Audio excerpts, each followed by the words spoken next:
आज एक बार फियोल के प्रिंसिपल्स कर रहे हैं। देखो, तुम लोगों ने साइंटिफिक मैनेजमेंट के प्रिंसिपल्स किए। साइंटिफिक मैनेजमेंट के प्रिंसिपल्स में क्या था कि they are related to more with shop floor level, but now today we are doing Fayol's principles. They are more related with administrative work.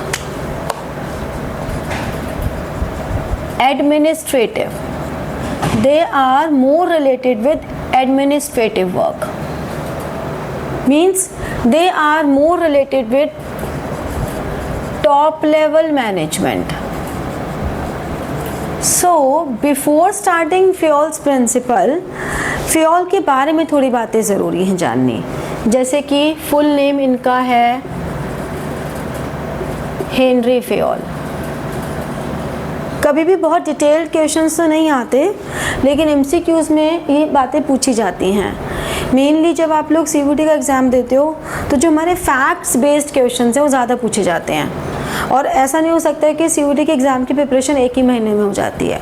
आपको अभी से थोड़ा थोड़ा रखना पड़ता है। जैसे कि एटलीस्ट आपको बिजनेस स्टडीज़ के केस में सीयूटी के एग्ज़ाम में पूरे साल अपनी एनसीईआरटी को ही बार बार पढ़ना पड़ता है। एक तो बोर्ड में तो आपका एनसीईआरटी बेस्ड पेपर होता ही है, बट सीयूटी में भी आप लोगों की as it is that is more prone towards NCERT books. तो बिज़नेस स्टडीज़ के अभी जो पेपर्स हो रहे हैं उनके अकॉर्डिंगली भी as it is business studies की लाइन्स आ रही है बीच में से एक वर्ड हटा के। तो आपको बार बार बिज़नेस स्टडीज़ की एनसीईआरटी को पढ़ना ही है, ठीक है। और वो ऐसा नहीं हो सकता है कि बोर्ड के बाद हमें एक महीना मिलेगा तब हम बुक पढ़ लेंगे। अभी तो हम कैसे भी कर लेते हैं, अभी आपके पास पूरा एक साल है। जो चीज़ हम एक साल में कर सकते हैं उसको एक महीने के स्ट्रेस में क्यों कन्वर्ट करना है, ठीक है। इसीलिए बिजनेस स्टडीज़ की एनसीईआरटी मस्ट है। आपको कोई भी हेल्प बुक पढ़नी है आप पढ़ो, बट वो क्वेश्चंस के लिए रखो, वैरायटी ऑफ क्वेश्चंस के लिए, क्योंकि हर हेल्प बुक में क्वेश्चंस बहुत सारे होते हैं, बट कंटेंट एनसीईआरटी बेस्ड ही रखो। बार बार एनसीईआरटी को ही पढ़ना है, एक एक लाइन आपको इसकी पता होनी चाहिए, ठीक है। तो हम क्या कहते हैं, हेनरी फेयोल फुल नेम है। इनका जो लाइफ स्पैन रहा है दैट इज़ 1841 टू 1925। इसीलिए मैं आप लोगों को चैप्टर एक्सप्लेन करने के साथ साथ बुक में मार्क भी करवा रही हूँ लाइंस। जो आप अभी मार्क करेंगे लाइंस, और लाइंस मार्क करने के बाद आप उनको रजिस्टर में लिखेंगे भी, नॉट इन नोट्स की फॉर्म, पॉइंटर्स की फॉर्म में लिखेंगे, ठीक है। तो ये एक माइनिंग इंजीनियर थे और इन्होंने जो प्रिंसिपल्स दिए वो इनकी सारी थ्योरीज रही हैं किस पर बेस्ड रही हैं, सारी बिहेवियरल पे रही हैं। उनकी एक बुक पब्लिश हुई थी 1917 में, एक बुक पब्लिश हुई थी एडमिनिस्ट्रेशन। ये तो आप रजिस्टर में लिख सकते हैं, मार्क नहीं करवा रही है इसको बुक में। एडमिनिस्ट्रेशन इंडस्ट्रियलिया, क्योंकि इंग्लिश में नहीं थी,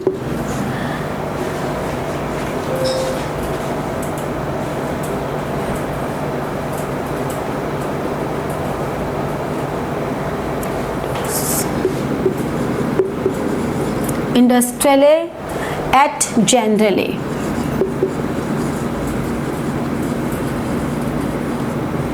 ये बुक रही है 1917 में।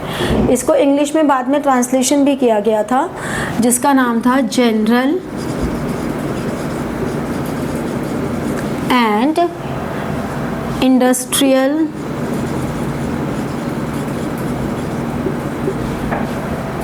Management.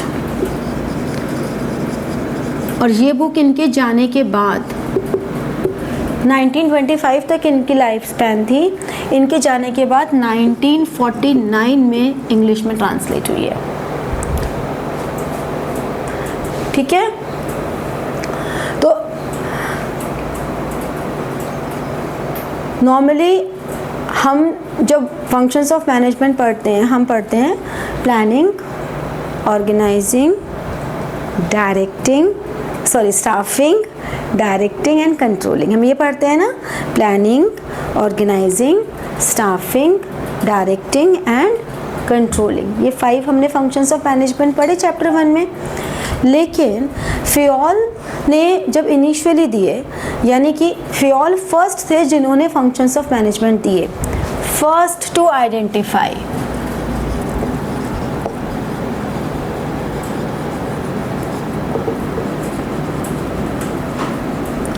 First to identify functions of management. और इन्होंने कौन से फंक्शंस दिए थे मैनेजमेंट में? प्लान, ऑर्गेनाइज, इन्होंने दिए प्लान, ऑर्गेनाइज, नेक्स्ट इन्होंने कौन सा दिया था? Directing and controlling.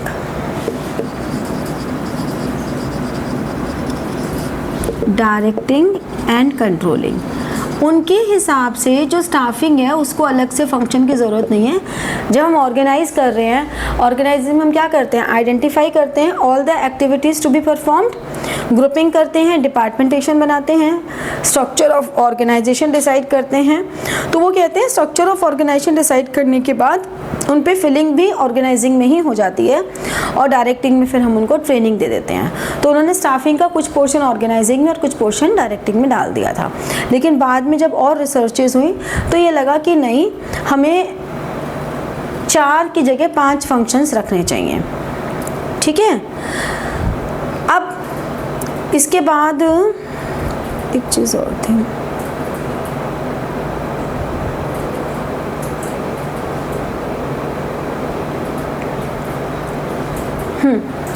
अब इसके बाद क्या हुआ कि फियोल को फिर जब और रिसर्चेज हुई तो फियोल को ही लगा कि नहीं, इनको हमें और दूसरी तरह से डिवाइड करना चाहिए। तो उन्होंने कहा कि प्लानिंग तो हम करेंगे ही, प्लानिंग तो हो गई,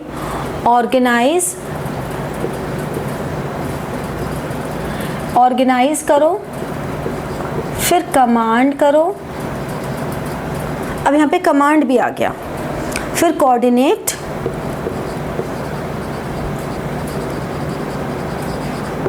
और फिर कंट्रोल। तो आपसे जब आता है question which of the following is not a function of management, ठीक है, और आपको ये दे दिए सारे, तो इसमें हमारे जो हम पढ़ रहे हैं उसके हिसाब से ये 2 फंक्शन ऑफ मैनेजमेंट नहीं है। ठीक है। तो जब कभी भी आपको एग्जाम में पूछा जा रहा है कि which of the following is not a function of management और आपको ये दिया है, तो ध्यान रखना ये सिर्फ फियोल के अकॉर्डिंगली है। अगर फियोल के अकॉर्डिंगली पूछा है तब आप फिर ये वाले लिखेंगे या ऑप्शन में चूज करेंगे। ठीक है। उसके बाद उन्होंने एक और चीज़ की, ये नोट डाउन करो। नेक्स्ट क्या हुआ है, फियोल ने ये बोला कि जितनी भी एक्टिविटीज़ हैं किसी भी इंडस्ट्रियल अंडरटेकिंग में, in all the industrial undertaking all the activities are divided in these 6 categories: technical, commercial, financial, security, accounting and management। फिर उन्होंने कहा मैनेजमेंट, अब क्योंकि हम लोग मैनेजमेंट का चैप्टर पढ़ रहे हैं, so we are focusing on management, we are not considering all other activities. So management के केस में एज मैनेजमेंट करने के लिए हमें कौन चाहिए? मैनेजर। तो उन्होंने कहा एक मैनेजर में क्या क्वालिटीज़ होनी चाहिए? फिजिकली फिट होना चाहिए मैनेजर। ठीक है। अगर मैनेजर फिजिकली फिट नहीं होगा तो वो नहीं एक्टिविटीज़ परफॉर्म कर पाएंगे। मॉरल वैल्यूज़ बहुत ज़रूरी है। क्यों? Because managers have to deal directly with all the human resources, they have to be empathise but a balanced personality. Then educated तो होनी ज़रूरी है, नॉलेज नहीं होगी तो मैनेजर कैसे बनेंगे? ठीक है ना। नॉलेज, एजुकेशन भी चाहिए और नॉलेज भी चाहिए, दोनों चाहिए। तो एजुकेशन और नॉलेज में क्या डिफरेंस है? नॉलेज स्किल हो गया, एजुकेशन मतलब कोई पढ़ाई होती है। मतलब एजुकेशन तो ये है कि जैसे कि ग्रेजुएशन हो गई, मास्टर्स हो गई, MBA हो गई, ये तो एजुकेशन हो गई। नॉलेज आपको अपनी एजुकेशन के अलावा और कितनी नॉलेज है। जैसे कि मान लो किसी होटल के मैनेजर की हम बात करें तो उनके पास क्वालिफ़िकेशन के साथ साथ उनको बाकी भी जैसे कि कम्युनिकेशन स्किल भी होनी चाहिए, और वो जिस एरिया में है तो उस अपने एरिया के बारे में भी पता होना चाहिए, बहुत सारी और ऐसी बातें हैं जो सराउंडिंग्स होती हैं हमारी, उसके बारे में अपार्ट फ्रॉम नॉलेज एजुकेशन। तो education is a very small concept, knowledge is a very broader concept. Education की लिमिट्स हैं। तो अगर हम डायग्रामेटिकली देखें तो ये हमारे लिए एजुकेशन है, लेकिन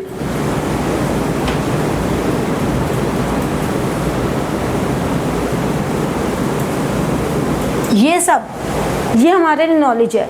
नॉलेज की कोई बाउंड्रीज नहीं है।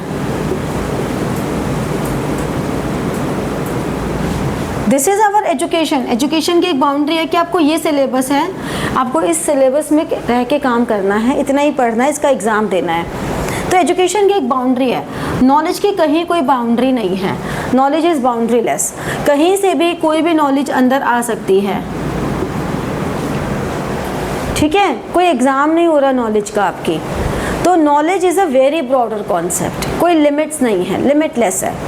So a person should be educated as well as knowledgeable, and manager must have educated and knowledgeable.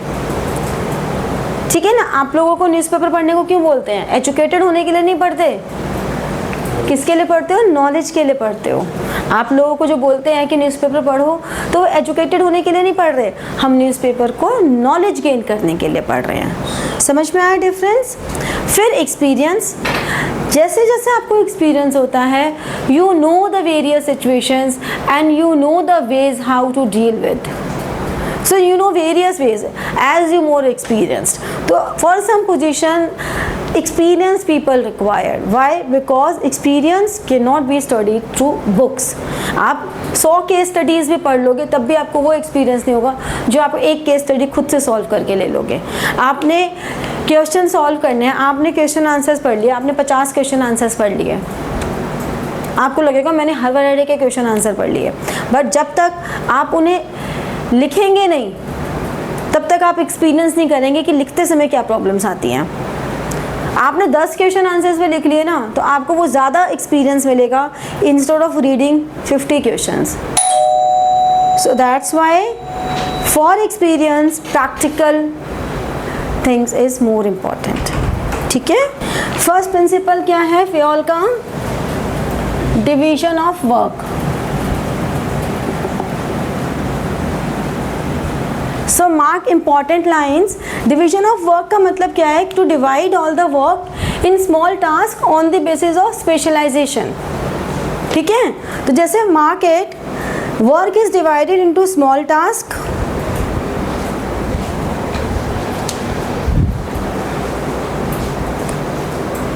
ठीक है। ये इंपॉर्टेंट लाइन्स है इसकी, दैट इन स्मॉल टास्क। फिर सेकेंड इंपॉर्टेंट पॉइंट है, a trained specialist who is competent is required to perform a job. Thus division of work leads to specialisation. Means specialisation के basis पे work is divided into different categories, जिससे कि effort जितने भी लगाए, any employee when put effort they will be able to work complete their work efficiently, और ये ज़्यादा काम प्रोड्यूस कर सकें। Like according to Fayol the intent of division of work is to produce more and better work for the same effort. ठीक है। सो हर company के पास separate department होने चाहिए। तो according to division of work, अब ये ना असर्शन रीजनिंग में आता है कि डिवीजन ऑफ वर्क असर्शन दे दिया और फिर रीज़न हमने बता दिया। ये जैसे कि नेक्स्ट पैराग्राफ में है, in a company we have separate departments, finance, marketing, production, human resource development. इन सब में स्पेशलाइज्ड लोग होते हैं। ठीक है। वो ये कहते हैं कि टेक्निकल काम अलग होना चाहिए और नॉन टेक्निकल अलग होना चाहिए। तो टेक्निकल एंड नॉन टेक्निकल दोनों काम अलग अलग होने चाहिए। Means there are different people for different activities. ऐसा नहीं हो सकता कि एक ही इंसान सारे काम कर दे। तो one person can not perform all the tasks. Okay, this is division of work. Next is authority and responsibility. So authority and responsibility balance होनी चाहिए। अगर ज़्यादा अथॉरिटी है, रिस्पॉन्सिबिलिटी कम है, तो more authority leads to may lead to wrong decision. अगर आपके पास रिस्पॉन्सिबिलिटी नहीं है, ज़्यादा अथॉरिटी मिल गई तो आप कई बार रॉन्ग डिसीजन भी ले लेते हो, क्योंकि मिस यूज़ ऑफ अथॉरिटी हो सकता है. लेकिन अगर रिस्पॉन्सिबिलिटी ज़्यादा है, अथॉरिटी कम है, तो may be you are not able to fulfil your responsibilities in a well mannered way. So हम ये नहीं कह रहे कि दोनों इक्वल होनी चाहिए, हम ये कह रहे हैं there should be a parity, a balance between authority and responsibility. Balance होना बहुत ज़रूरी है. ठीक है, तो mark the point. According to Fayol, authority is the right to give orders and obtain obedience, and responsibility is corollary to authorities. ठीक है, next paragraph में important line is authority is both formal and informal. Managers requires authority commensurate with their responsibility, so there should be a balance between these two. ठीक है ना. जैसे कि अगर हमने किसी डिपार्टमेंट को, सेल्स डिपार्टमेंट को बोला कि इतनी सेल्स होनी चाहिए, उन्हें हमने रिस्पॉन्सिबिलिटी तो दे दी, लेकिन सेल्स स्ट्रैटेजी क्या होनी चाहिए उसकी उनको अथॉरिटी नहीं दी. स्ट्रैटेजी हमारी होगी, आप सिर्फ सेल करो, तो बड़ा मुश्किल है. लेकिन अगर उन्हें अथॉरिटी दे दी, किसी भी तरह की स्ट्रैटेजी लो, सेल बढ़ानी है, बस सेल बढ़ानी है, कोई रिस्पॉन्सिबिलिटी नहीं है कि कितना टारगेट है, तो फिर वो हो सकता है सबकी डेफिनेशन है, तो फिर बड़ा ही सब्जेक्टिव सा कॉन्सेप्ट हो गया कि सबकी अपनी अपनी है. जैसे हम कहें कि जितने में मार्क्स लाओ अच्छे लाओ, तो अब अच्छे मार्क्स, जैसे एक बच्चे के अगर 60 आए तो हो सकता है मैं उससे भी बहुत तारीफ़ करूँ, वेरी गुड, बहुत अच्छी बात है, तेरे 60% आ गए, और एक 60% आए सिर्फ, तेरे इतने कम कैसे आए. तो बड़ी मुश्किल है कि अभी मैम 60 पे, तो उसको तो बड़ा प्रेज़ कर रही है और उसको डांट पड़ रही है. ऐसा क्यों? क्योंकि एवरी पर्सन इज़ डिफरेंट, तो बड़ा सब्जेक्टिव मैटर हो गया ना ये. तो हमें ये देखना है कि दोनों में बैलेंस कितना होना चाहिए. ठीक है ना, क्योंकि अगर हमने कह दिया कि बस सेल बढ़ानी है, तो सेल बढ़ाने की डेफिनेशन तो सबकी अलग अलग होगी. There must be some responsibility कि इतनी सेल करनी है. ठीक है. Now the next is discipline. Discipline means जो भी एग्रीमेंट्स हैं उनको क्लियरली मेंशन करके फॉलो करना चाहिए. मान लो मैंने आपसे कुछ कमिटमेंट किया है, तो I should follow that commitment. तुमने अगर मुझसे कुछ कमिटमेंट किया है, you must follow that commitment. That is discipline. So mark the important line. Discipline is the obedience to organizational rules and employment agreement which are necessary for working of the organization. ठीक है. Discipline requires good superiors at all levels, clear and fair agreement and judicious application of penalties. ऐसे नहीं कि जिसको जब मर्जी जितनी मर्जी penalty the. If I am telling you कि देर से आओगे तो मैं खड़ा रखूँगी, तो अब देर से आने के लिए सबके अलग अलग रीज़न्स हैं, तो मैं कहूँ नहीं इसका रीज़न तो जस्टिफाई है, इस तो बैठ जा, इसका रीज़न जस्टिफाई नहीं है, तो खड़ा रहे, तो फिर चीटिंग हो गई ना. जस्टिफाई का मतलब क्या है? मैम का मूड जब जैसा है वो जस्टिफिकेशन हो गया फिर तो, है ना भाई. तो ऐसा तो नहीं चलता ना. आपने अगर ये बोला कि ये पेनल्टी है, तो फिर वो पेनल्टी पे स्टिक ऑन रहो. अगर वर्कर्स ने कहा कि हम ये कमिटमेंट देते हैं काम करने का, तो उस पर दे शुड स्टिक ऑन कि हाँ हम अपना पूरा ऑनेस्ट वो करेंगे और हम इस पर फॉलो करेंगे. तो एग्रीमेंट, दोनों को उस एग्रीमेंट को फुलफ़िल करने के लिए अपने पूरे बेस्ट एफर्ट्स डालने चाहिए. अगर कोई प्रोजेक्ट आया, उस प्रोजेक्ट में मैनेजर्स ने कहा कि if we complete this project by this time I will give you this much of extra pay. Workers ने पूरे मेहनत की, काम की और टाइमली कंप्लीट कर दिया, और फिर मैनेजर ने बोल दिया तुम्हारा तो काम है, नौकरी करते हो, तो गलत है ना. अब मैनेजर ने उनसे पूछा भाई तुम कर लोगे? हाँ कर लेंगे, ले लो, हमारा तो काम है. और फिर उन्होंने नहीं किया, तो दोनों ने अपने अपने पार्ट पे गलती की ना. दिस इज़ डिसिप्लिन कि दे मस्ट फॉलो. इसमें लास्ट में देखो लाइन लिखी है, here discipline when applied would mean that workers and management both honor their commitments without any prejudice towards one another. Okay, then unity of command. Unity of command means one person must receive order from one superior only. अगर वो duplication of order होगा तो duplication of order होने से क्या होगा, confusion भी create होगी और employees can take advantage of it. तुम 4 लोग अगर सेम पोजीशन पर हो और चारों मुझे कमांड कर रहे हो तो मैंने चारों को गोली दे दी, अरे सर मुझे तो उनका काम करना है, आप सारे एक बराबर, मुझे तो उनका काम करना है, मुझे तो उनका काम करना है। अब करना किसी का नहीं है, तो employee can take advantage of it, plus confusion भी होगी। सच में चारों ने बोल दिया और चारों ने सेम टाइम पे डिमांड किया, तो एम्प्लॉय ये कैसे डिसाइड करे कि मैं किसका ऑर्डर पहले मानूं, क्योंकि उसके लिए चारों सेम पोजीशन के लोग हैं, तो इट इज़ डिफ़िकल्ट कि वो किसका ऑर्डर माने। तो इसलिए यूनिटी ऑफ कमांड में according to Fayol there should be one and only one boss for every individual employee. ठीक है, तो the principle of unity of command states that each participant in a formal organization should receive order from and be responsible to only one person। ठीक है, तो यहाँ पे क्या है कि अगर ये प्रिंसिपल नहीं फॉलो होता, if this principle is violated, authority is undermined, discipline is jeopardy, order disturbed and stability threatened। ये बहुत इंपॉर्टेंट लाइन है जो बहुत बार असर्शन रीज़न में, स्टेटमेंट वाले क्वेश्चंस में आती ही है, CUET में भी आती है। ये लाइन बहुत इंपॉर्टेंट है कि यूनिटी ऑफ कमांड अगर वायलेट होता है तो authority is undermined, discipline is jeopardy, order disturb हो गया एंड स्टेबिलिटी थ्रेटेंड हो गई। तो मिलिट्री में तो ड्यूअल सबऑर्डिनेशन कभी भी नहीं होती। मिलिट्री एक ऐसा ऑर्गेनाइजेशन है जहाँ कभी भी ये फॉलो नहीं होता।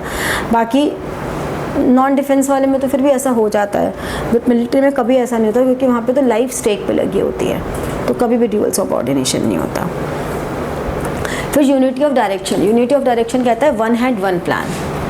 One head one plan means कि हर कोई एक ही डायरेक्शन में काम करे, यानी कि अगर कंपनी का जो मोटिव है, ऑब्जेक्टिव है, वो सेल्स इंक्रीमेंट है या प्रॉफिट ज़्यादा कमाना है, मार्केट कैप्चर है, क्या है आखिर, तो that one direction one plan. So it says that, mark the line, this ensures unity of each group of activities having the same objective must have one head one plan. This ensures unity of action and coordination। ठीक है, देखो नीचे एक table दी हुई है, उस table में आपको unity of command and unity of direction में डिफरेंस बताया गया है। क्या डिफरेंस है कि यूनिटी ऑफ कमांड में one subordinate receives order from one superior only, unity of direction में वन हेड वन प्लान है, all groups following the same plan and they are following towards the same direction. Then अगर एम की बात करें तो unity of direction dual subordination की बात कर रहा है कि उसे प्रिवेंट करना है, whereas unity of direction prevents overlapping of activities, because if different groups follows different plans तो उनको ओवरलैपिंग ऑफ एक्टिविटीज़ हो जाएगी।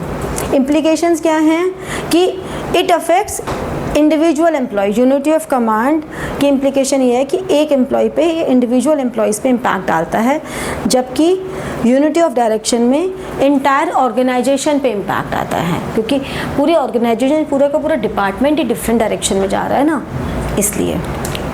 Got it? फिर हमारे पास नेक्स्ट प्रिंसिपल है subordination of individual interest to general interest. इस पे तो अभी इस बार CUT में बड़ा अच्छा एक क्वेरी आई कि एक ग्रुप था, उसको ऑर्डर मिला, मतलब एक कंपनी के मैनेजर को एक ऑर्डर मिला प्रिंटिंग का, तो उसने पहले प्रिंटिंग के लिए कोटेशंस मंगाई, then after receiving quotations that manager give that order to his cousin and who did not apply for quotation also. So which principle violated here? तो यहाँ पे ये वाला आएगा कि subordination of individual interest to general interest.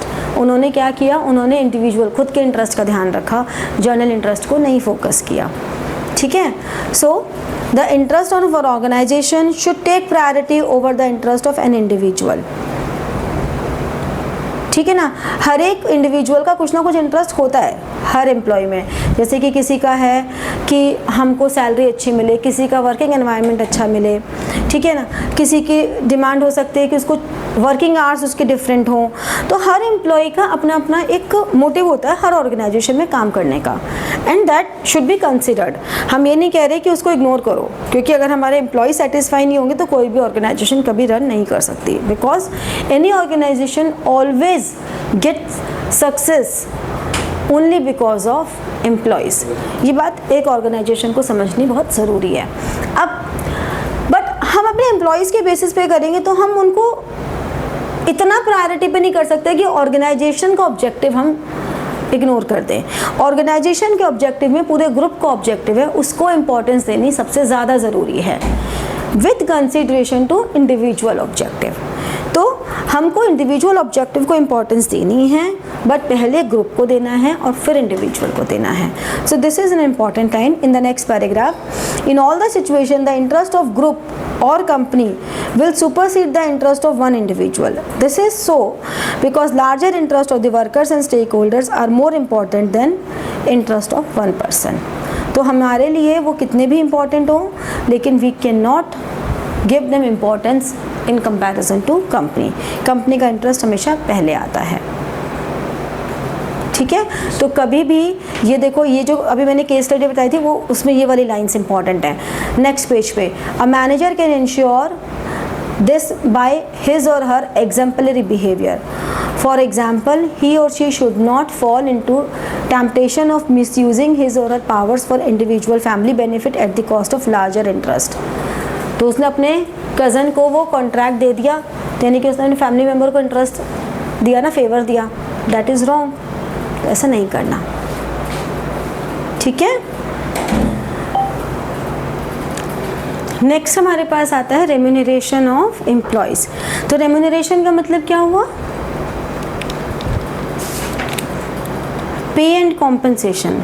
Remuneration means pay and compensation which is paid by employer to employee for taking services.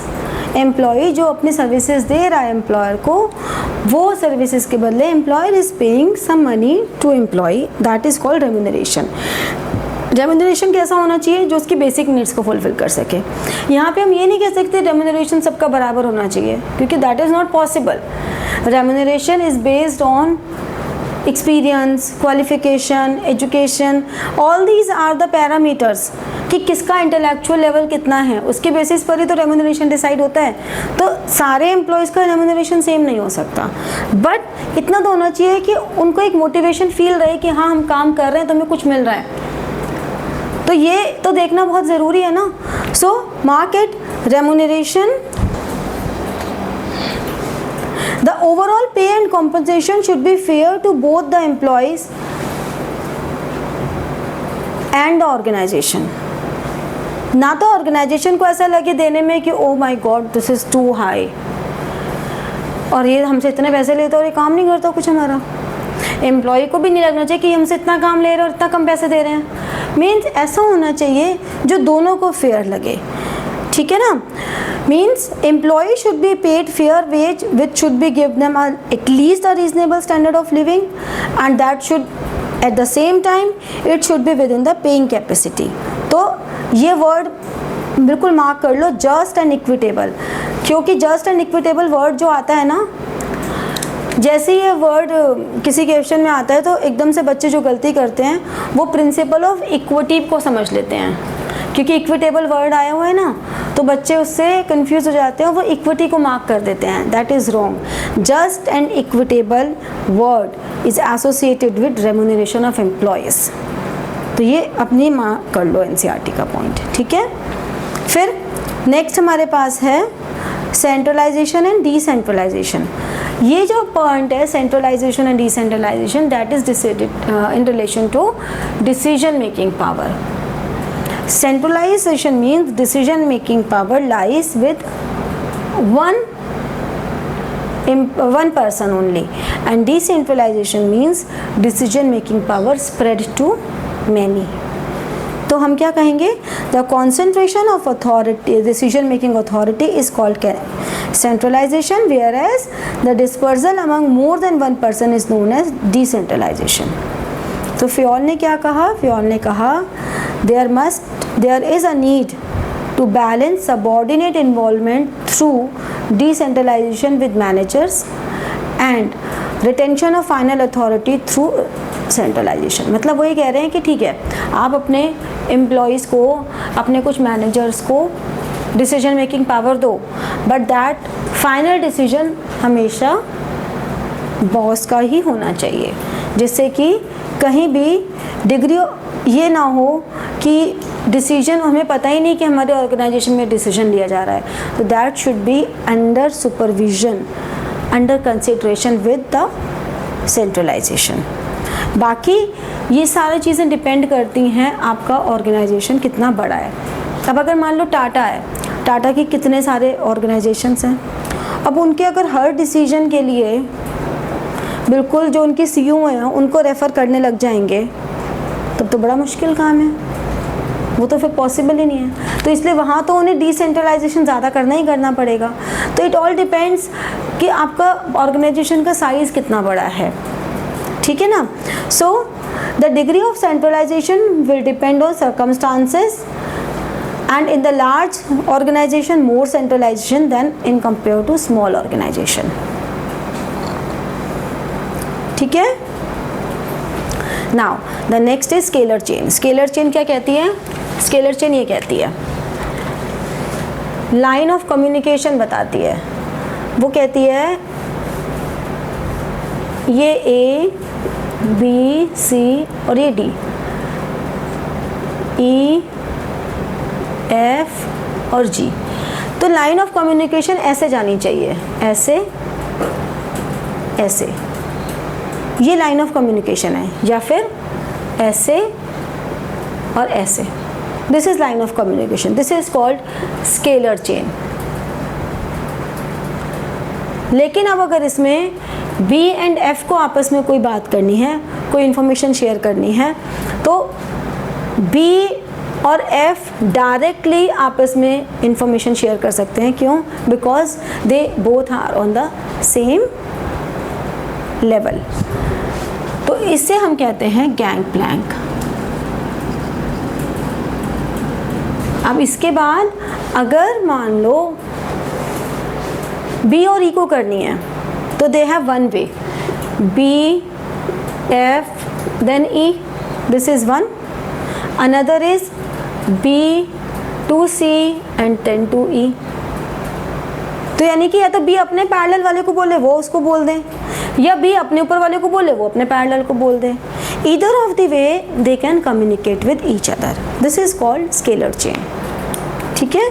So an organization consists of superiors and subordinates। इसमें जो important line है, the formal lines of authority from highest to lowest is called scalar chain। This is the definition of scalar chain।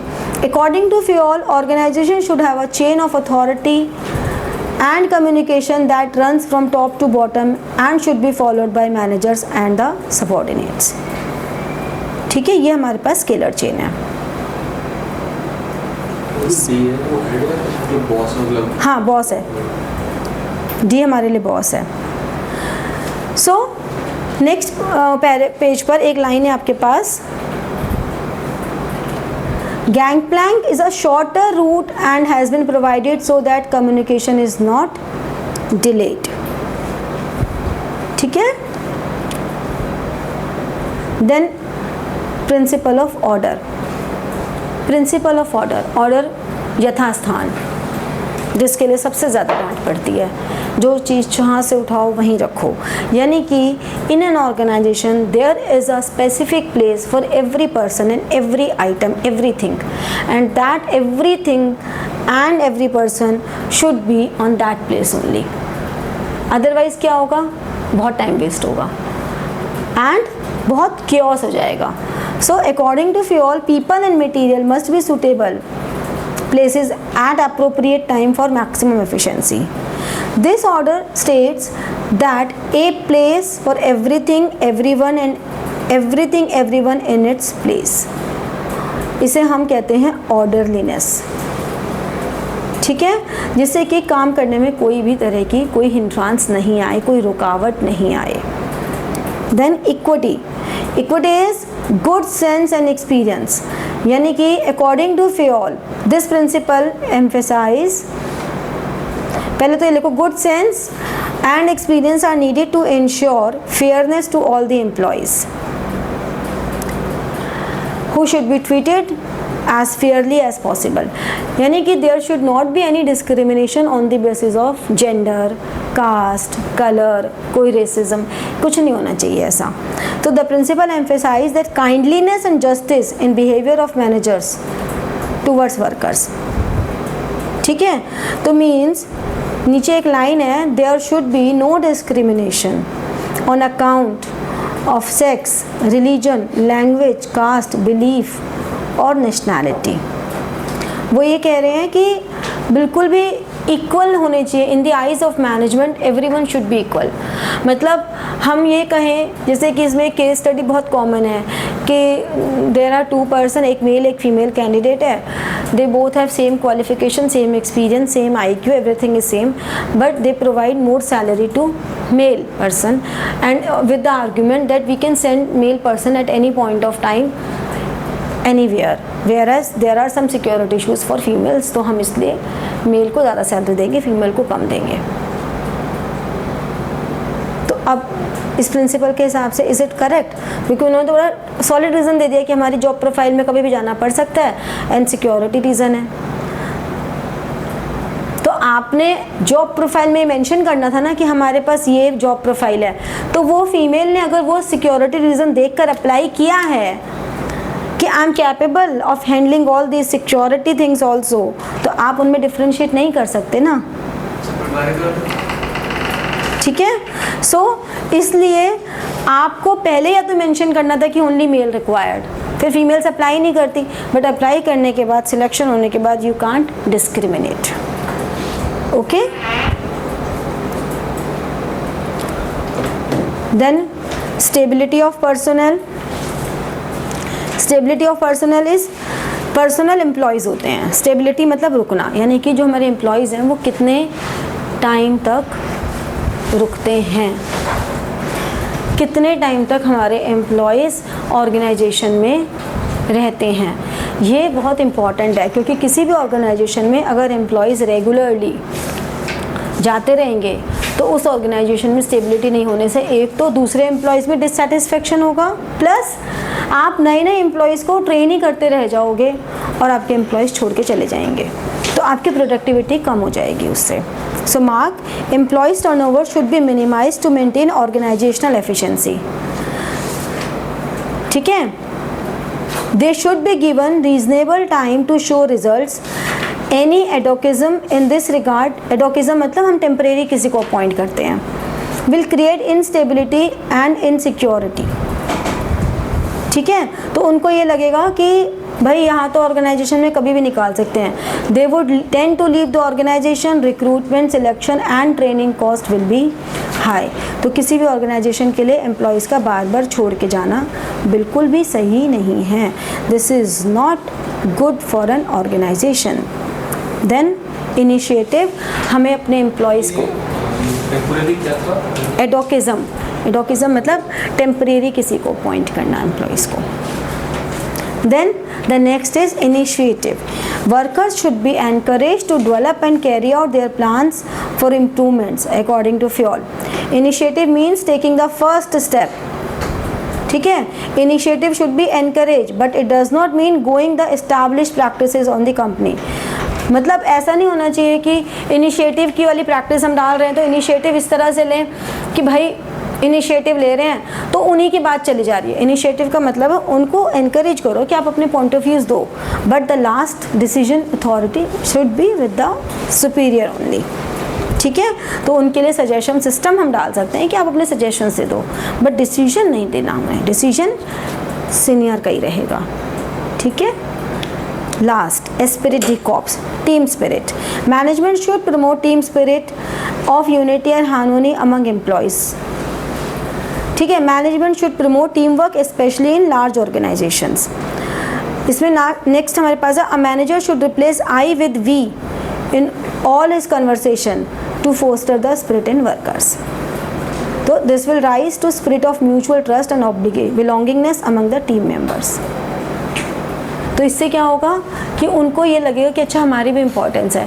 हमेशा हम ये बोले I will complete this by this time, instead of they should say we will complete. ठीक है, मैं हमेशा आप लोगों से क्या कहती हूँ, हम लोग ये सिलेबस इस दिन तक कर लेंगे, we will complete our syllabus, ठीक है, we will do this chapter again. तो उससे क्या होगा, हम सबको मिलके करना है, मेरे को थोड़ा करना है, मेरे थोड़ा एग्ज़ाम है, और तुमको करना है तो तुम्हें मेरी ज़रूरत है, तो हमको मिलके करना है ना, तो मिलके पढ़ाई करेंगे ना। तो इसी के साथ फ्योल के प्रिंसिपल समाप्त हुए, मिलके पढ़ेंगे हम, ठीक है।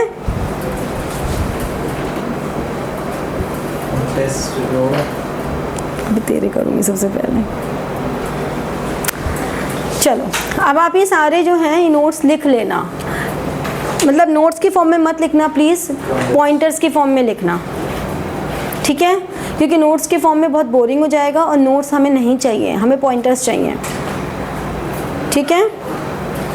तो like, share and press the bell button for getting your notifications and comment, ठीक है, thank you।